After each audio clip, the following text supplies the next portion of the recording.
Hello, my name is Gretchen Gowen and I'm the chairperson for the English department here. One of the main requirements of my job is knowing how to count books.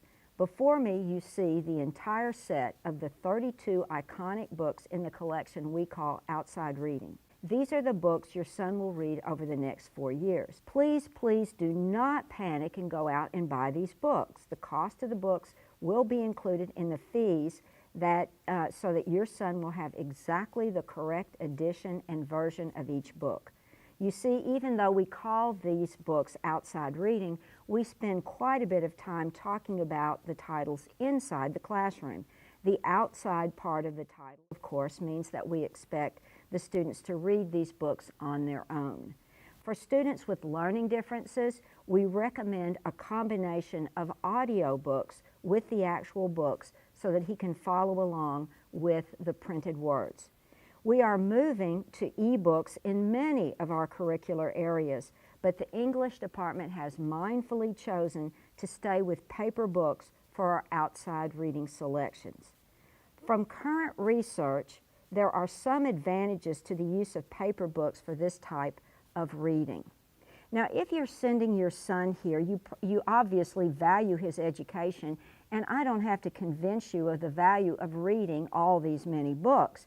However, here's some research that you can use as ammunition against reluctant readers.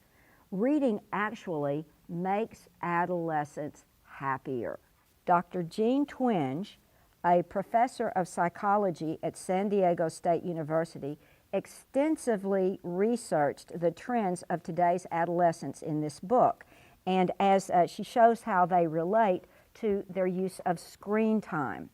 The chart that you see is a happiness scale that actually measures the relative risk of being unhappy. This is from a 2015 study, but if anything, the problems adolescents face have only become more serious as they've been cooped up with little more to entertain them but screen time. On the bad side of the bar, TV, computer games, texting, social networking, and internet browsing increase the risk of unhappiness and even depression, which is certainly no news to you. You can see that the things that make adolescents happier are sports and exercise, religious activities, and third on the list is print media, newspapers, magazines, and books. So what I have before me are stacks of happiness. In addition to reading, freshmen study grammar, vocabulary, and literature. We are in the process of developing our own grammar program as we English teachers love our language and we want our students to understand how to use it well in their writing and in their speaking.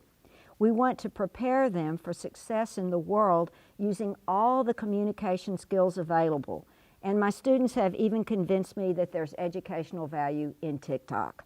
So my main message to you today is to tell you that we will take good care of your sons and we will do our best to ensure their true happiness.